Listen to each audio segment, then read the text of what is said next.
All right, so other than using the arcsin or the arccos or the arctangent to find an angle, like we did second sine or second cosine, which pulled up the sine -1, which we called arcsin.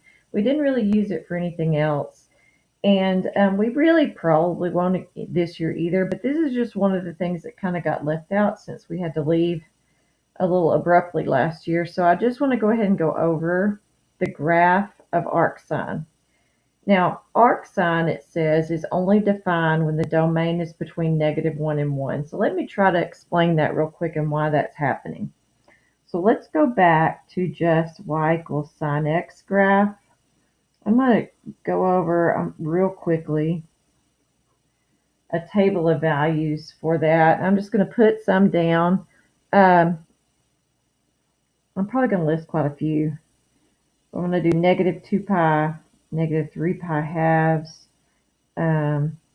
negative pi, negative pi halves, negative pi fourths, 0, pi fourths, pi halves, pi. We'll stop there because I'm running out of room. Okay. So for these y values at -2 pi, the graph is 0. Actually, let me sketch it real quick because I think it'll be easier for you to remember from the sketch. So the sine went through 0. It went up to 1, back down to 0, down to -1, up to 0. We did this. And so over here, it's an odd function, so we did the opposite. All right, so that's our graph. So at -2 pi, so this is pi, -2 pi, it was 0. Pi, 2 pi. All right, so at -3 pi halves, so that's 1.5. It was at 1. Then at negative pi, back at 0.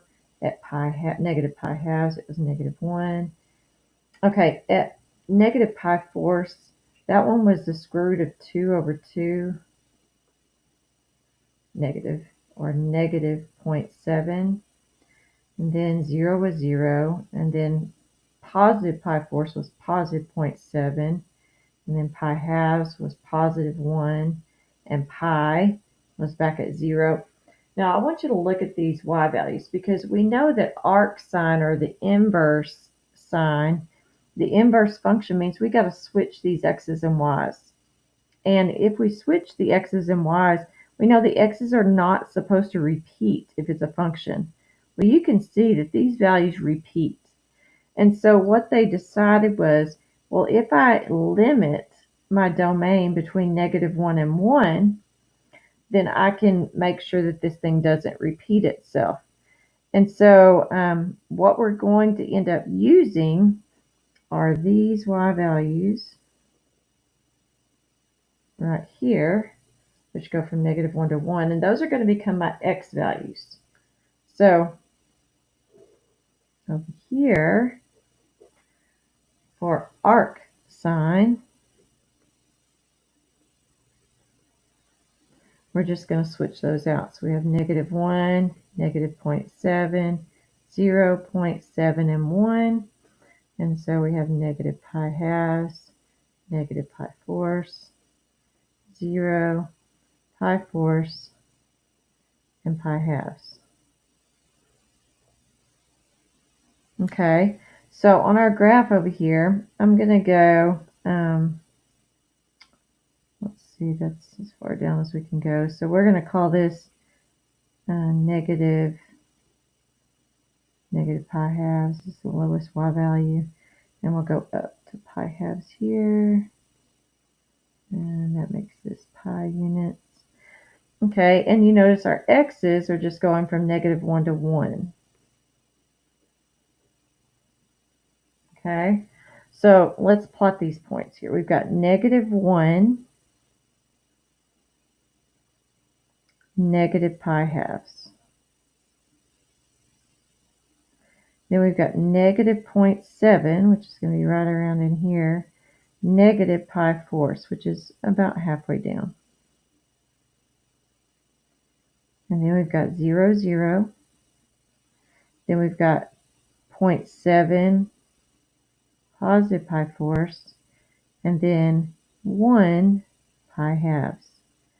So we get this little curve, which is just a little section of the curve that we had on the original sine graph. So from here, it was negative pi halves to pi halves. It's this section right here, but turned sideways. Looks very similar. So arcsine is limited for the domain between negative 1 and 1 and the range between negative pi halves and pi halves. And with that same kind of idea, we're going to have to limit the arc cosine as well. So instead of writing them all out, I think we understand that these y values are going to repeat. So we've got to limit it to a section where those y values do not repeat. So the cosine graph, if you remember, started up high at 0, 1. And then it came down to negative 1, went back up, so it looks kind of like this. Does the same thing over on the left.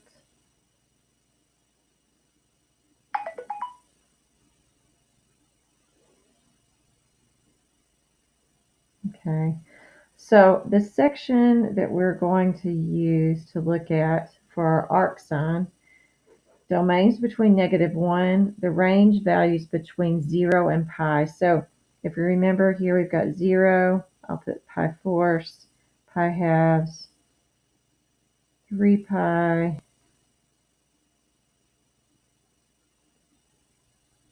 fourths, and pi. And so we've got 0, 1, pi fourths was square root of 2 over 2, which is 0.7. Pi halves is at 0. 3 pi fourths would be negative 0.7, and then pi is at negative 1. Okay, so when I'm looking at the arc cosine,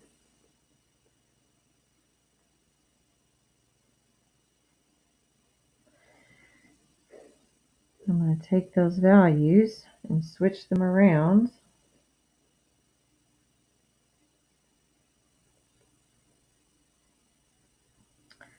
So I've got 0, pi fourths, pi halves, 3 pi fourths, and pi.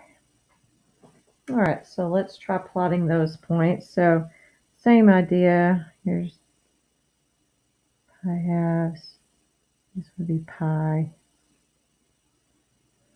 Okay, and we're only going from negative 1 to 1. All right, so we've got 1, 0. Then we've got 0.7 pi fourths. Then 0 pi halves.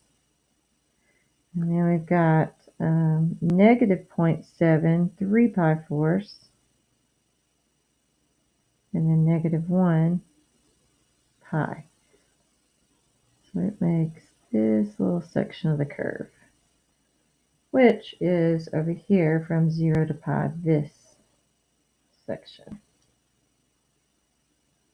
All right, so the graphs of arc cosine and the graph of arc sine are very limited graphs, because otherwise the graphs would just kind of weave up and down the paper, because we know that that sine just keeps going back and forth, so does the cosine. So we can't do that. We have to limit it, or it's no longer a function.